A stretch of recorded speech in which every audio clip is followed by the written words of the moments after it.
ആശമാര ശക്തരല്ല അടിമവേല ചെയ്യുകില്ല. ആശമാര ശക്തരല്ല അടിമവേല ചെയ്യുകില്ല. കൂലി കൂട്ടണം, ചൂഷണം നിർത്തണം, പോരടിച്ചു നേടുവാനുറച്ചു നീങ്ങണം. കൂലി കൂട്ടണം, ചൂഷണം നിർത്തണം, പോരടിച്ചു നേടുവാനുറച്ചു നീങ്ങണം. ആശമാര ശക്തരല്ല അടിമവേല ചെയ്യുകില്ല. ആശമാര ശക്തരല്ല അടിമവേല ചെയ്യുകില്ല. വിവിധ തലങ്ങളിൽ പ്രവർത്തിക്കുന്ന ഭാരവാഹികൾ മീനങ്ങാടിയിൽ ഈ സമരജാഥയോട് ഐക്യപ്പെട്ട് മുന്നോട്ട് വന്ന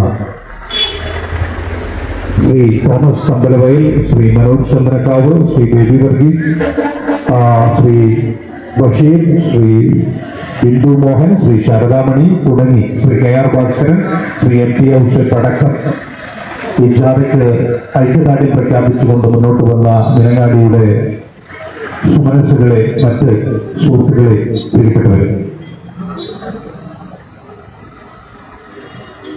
കേരളത്തിൽ ആശാവർക്കർമാർ അവരുടെ ന്യായമായ വേതനം ലക്ഷ്യമാക്കിക്കൊണ്ട് അവർക്ക് നല്ല തൊഴിലന്തരീക്ഷം രൂപപ്പെടുത്തണം എന്നാവശ്യപ്പെട്ടുകൊണ്ട് സംസ്ഥാനത്തെ ഗവൺമെന്റിന് മുന്നിൽ ന്യായമായ ആവശ്യങ്ങൾ ഉന്നയിച്ചുകൊണ്ട് നടക്കുന്ന സമരം 92 ദിവസം പിന്നിടുകയാണ്.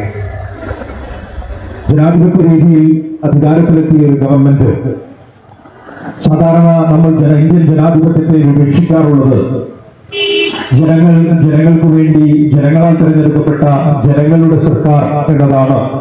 ഇന്ത്യൻ ജനാധിപത്യത്തെ ലോകരാഷ്ട്രങ്ങൾക്കിടയിൽ ഏറ്റവും മഹിതമായ ഒരു സ്ഥാനം രൂപപ്പെടുത്തി കൊടുക്കുന്നത്. അത്തരം ജനാധിപത്യപരമായി തെരഞ്ഞെടുക്കപ്പെടുന്ന ഗവൺമെന്റുകളോട് സംസാരിക്കാൻ ജനങ്ങൾക്ക് അതിർവരമ്പുകളില്ല. ആ ഗവൺമെന്റിന് കീഴിൽ വിവിധ തലങ്ങളിൽ പ്രവർത്തിക്കുന്ന തൊഴിലാളികളെ സംബന്ധിച്ചിടത്തോളം, ജീവനക്കാരെ സംബന്ധിച്ചിടത്തോളം കാലാനുസൃതമായി അവരുടെ അവകാശങ്ങൾ പുനഃക്രമീകരിക്കുന്നതിൽ അനുഭാവപൂർവമായ തീരുമാനങ്ങൾ എടുത്തുകൊണ്ടാണ് എക്കാലവും ഗവൺമെന്റുകൾ മുന്നോട്ട് പോകാറുള്ളത്.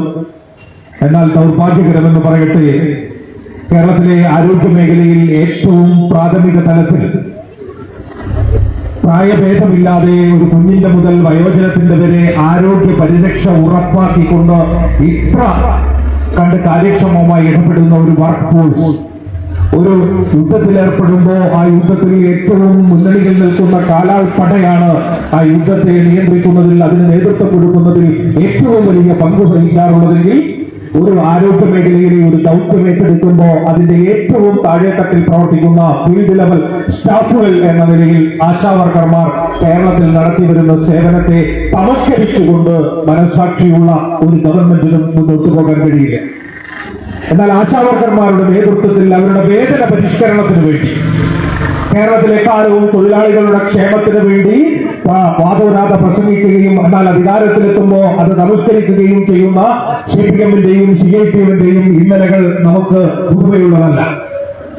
ഈ കഴിഞ്ഞ തെരഞ്ഞെടുപ്പിൽ കേരളത്തിൽ ഇടതുപക്ഷ ഗവൺമെന്റ് അധികാരത്തിന് വേണ്ടി പ്രകടന പത്രിക അടിച്ച് വിതരണം ചെയ്യുമ്പോൾ ആ പ്രകടന പത്രിക പ്രസിദ്ധീകരിക്കപ്പെട്ട ദേശാഭിമാനിയുടെ ആമുഖം മുൻ പേജ് നിങ്ങളുടെ ആരുടെയും കയ്യിലുണ്ടെങ്കിൽ ആശാവർക്കർമാരുടെ വേതന വർധനവിനെ കുറിച്ച് ആ പ്രകടന പത്രിക സംസാരിക്കുകയാണ്. അംഗനവാടി ടീച്ചർമാരുടെ വേതന വർധനവിനെ കുറിച്ച് ആ പ്രകടന പത്രിക സംസാരിക്കുകയാണ്.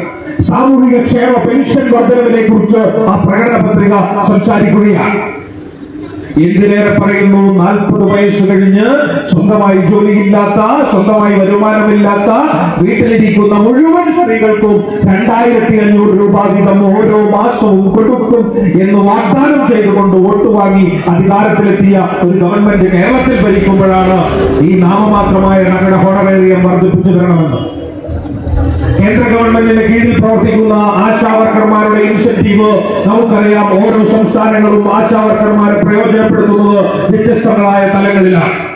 സംസ്ഥാനത്തിന്റെ ഇതര ഭാഗങ്ങളിൽ പാർട്ട് ടൈം ജോലിയായി ആശാവർക്കർമാർ അവരുടെ പ്രവർത്തനങ്ങളിൽ ഏർപ്പെടുന്നുവെങ്കിൽ കേരളത്തിൽ ആശാവർക്കർമാരുടെ മുഴുവൻ സമയ സേവനം ഈ ഗവൺമെന്റ് ഉറപ്പാക്കുകയാണ്. കുഷ്ഠരോഗ വിമുക്ത കേരളം എന്ന അശ്വമേധം പദ്ധതിയുടെ ഫീൽഡ് ലെവൽ സർവേക്ക് നേതൃത്വം കൊടുക്കുന്നത് ആശാവർക്കർമാരാണ്.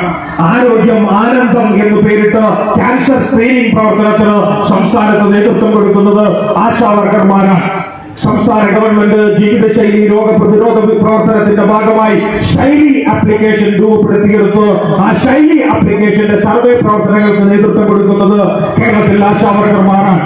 അതോടൊപ്പം തന്നെ ഒരു സ്ത്രീ ഗർഭം ധരിക്കുന്നത് മുതൽ കുഞ്ഞിന് ജന്മം കൊടുക്കുന്നത് മുതൽ ഓരോ ഘട്ടങ്ങളിലും ആരോഗ്യ മേഖലയിലെ വിവിധങ്ങളായ പ്രവർത്തനങ്ങളുടെ പൂർണ്ണ ചുമതല ഫീൽഡ് തലത്തിൽ ആശാവർക്കർമാരെ ഏൽപ്പിച്ചുകൊണ്ട് സംസ്ഥാനത്ത് ഒരു ഗവൺമെന്റ് മുന്നോട്ട് പോകുമ്പോൾ ആ സേവനത്തിന് അർഹിക്കുന്ന വേതനം കൊടുക്കാൻ ഒരു ഗവൺമെന്റ് വൈമനസ്യം കാണിക്കുമ്പോഴാണ് തങ്ങളുടെ അധ്വാനം 24 മണിക്കൂർ പ്രയോജനപ്പെടുത്തി ആ അധ്വാനത്തിന് അതിനർഹിക്കുന്ന വേതനം കൊടുക്കാൻ ഒരു ഗവൺമെന്റ് മടി കാണിക്കുമ്പോഴാണ് അതിനെതിരെ ഒരു പ്രക്ഷോഭമായി, അതിനെതിരെ ഒരു സമരമായി ഈ സഹോദരികൾക്ക് സമരമുഖത്തെത്തേണ്ടി വരുന്നത്.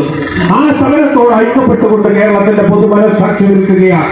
കാസർഗോഡ് മുതൽ ഈ ജാഥയ്ക്ക് ലഭിക്കുന്ന സ്വീകരണം തിരുവനന്തപുരത്ത് സെക്രട്ടേറിയറ്റിന്റെ മുന്നിൽ നമുക്കറിയാം. സംസ്ഥാന ഗവൺമെന്റിന്റെ 4ാം വാർഷികാഘോഷങ്ങൾക്ക് ഒരുക്കിയ എല്ലാ പന്തലുകളും ഫുള്ളി എയർ കണ്ടീഷനുകളാണ്.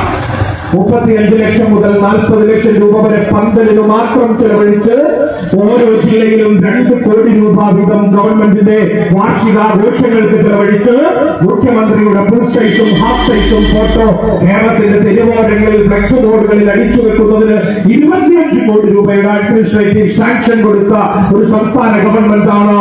ആശമാരുടെ ന്യായമായ വേതന വർധനവിന് പണം കണ്ടെത്താൻ കഴിയില്ല എന്ന് എന്തിനേറെ പറയുന്നു. ലഭിക്കുന്ന വേതനം കുടിശ്ശികയില്ലാതെ ഈ സാധു സ്ത്രീകൾക്ക് കൊടുക്കാൻ മാർഗമില്ലെന്ന് ഒരു ഭാഗത്ത് ധനകാര്യ വകുപ്പ് പറയുമ്പോഴാണ് മറുഭാഗത്ത് ഈ തീവെട്ടി കൊള്ള നടക്കുന്നത് എന്ന് നാം ശ്രദ്ധിക്കേണ്ടിയിരിക്കുന്നു. ഞാൻ പ്രസിദ്ധീകരിക്കപ്പെട്ട പന്തലിന്റെ കാര്യം സൂചിപ്പിച്ചത് തിരുവനന്തപുരത്ത് സെക്രട്ടേറിയറ്റിന്റെ മുന്നിൽ ചെറുതും വലുതുമായ ഒട്ടനവധി സമരങ്ങൾ നമ്മൾ കണ്ടിട്ടുണ്ട്. UDF ഗവൺമെന്റ് അധികാരത്തിൽ ഇരിക്കുമ്പോൾ LDF ഗവൺമെന്റുകളുടെ നേതൃത്വത്തിലുള്ള സമരങ്ങൾ നമ്മൾ കണ്ടിട്ടുണ്ട്. സമരത്തിന്റെ സെക്രട്ടേറിയറ്റിന്റെ മുന്നിൽ മുഴുവൻ പന്തലിട്ട് VS അച്യുതാനന്ദനും കോടിയേരി ബാലകൃഷ്ണനും പിണറായി വിജയനും അടക്കം നടത്തിയ രാപ്പകൽ സമരം നമ്മൾ കണ്ടിട്ടുണ്ട്. അന്നൊന്നും ഒരു ഗവൺമെന്റും സമരം നടത്തുന്ന ആളുകളുടെ സമരപ്പന്തൽ പൊളിച്ചു നീക്കിക്കൊണ്ട് ഒരു സമരത്തെ ഇല്ലായ്മ ചെയ്യാനുള്ള ഇടപെടലുകൾ കേരളത്തിൽ നമ്മൾ കണ്ടിട്ടില്ല. എന്നാൽ ഈ സ്ത്രീകൾ നിരായുധരായി തീർത്തും സമാധാനപരമായി ഗാന്ധിയൻ മാർഗം ഉൾക്കൊണ്ടുകൊണ്ട് സെക്രട്ടേറിയറ്റിന്റെ മുന്നിൽ സമരം നടത്തുമ്പോൾ ആ സമരപ്പന്തൽ അഴിച്ചു നീക്കിക്കൊണ്ട് സമരം പൊളിക്കാൻ കഴിയുമോ എന്ന മനുഷ്യത്വമില്ലാത്ത സമരക്കാര്യങ്ങൾക്ക് പോലും നാം കഴിഞ്ഞ വനിതാ ദിനത്തിൽ വനിതകളുടെ വിവിധങ്ങളായ മേഖലകളിലെ വലിയ നേട്ടങ്ങളെ കുറിച്ച് നമ്മൾ സംസാരിക്കുമ്പോൾ മനുഷ്യനെ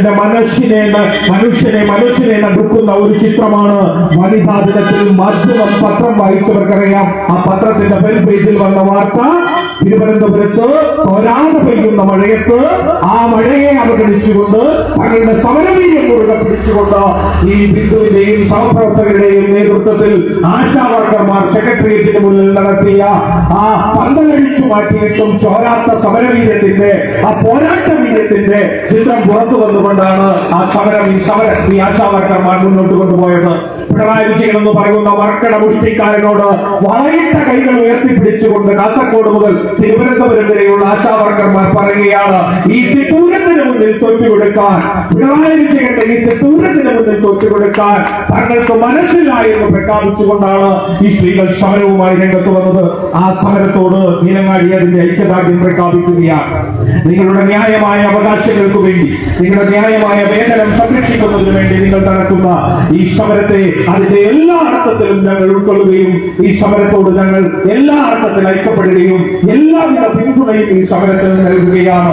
സർവരാജ്യ തൊഴിലാളികളെ സംഘടിക്കൂ എന്നൊരു കാലത്ത് പറഞ്ഞവർ തൊഴിലാളിയുടെ വേതനത്തിൽ അവന്റെ വിയർപ്പിന്റെ വേതനം അവൻ വരക്കും പാടത്ത് നിന്നും വരമ്പത്തെത്തുമ്പോൾ കൊടുക്കണമെന്ന് ഇന്നലകളിൽ സമരം സംഘടിപ്പിച്ചവർ പിണറായി വിജയന്റെ നേതൃത്വത്തിൽ നവ കോർപ്പറേറ്റ് പാർട്ടിയായി മാറുകയും നവ കോർപ്പറേറ്റ് ഭരണത്തിലേക്ക് CPM എന്ന് പറയുന്ന പാർട്ടി വ്യതിചലിക്കുകയും ചെയ്യുമ്പോൾ തൊഴിലാളിയെ പുച്ഛത്തോടുകൂടി നോക്കിക്കാണുന്ന, തൊഴിലാളിയുടെ അവകാശങ്ങളെ കുറിച്ച് സംസാരിക്കുമ്പോൾ മുഖം തിരിച്ചു നിൽക്കുന്ന പുതിയ ഈ നവലിബറൽ കമ്മ്യൂണിസ്റ്റുകളെ തിരുത്താനുള്ള ഒരു സമരം കൂടിയായി ഇത് മാറട്ടെ എന്ന് പ്രത്യാശിച്ചുകൊണ്ട് ഈ സമരത്തിന് എല്ലാ പിന്തുണയും അർപ്പിച്ചുകൊണ്ട് ഇതിന്റെ മീനങ്ങാടിയിലെ സ്വീകരണം ഔപചാരികമായി ഉദ്ഘാടനം ചെയ്തതായി അറിയിച്ചുകൊണ്ട് നിർത്തുന്നു.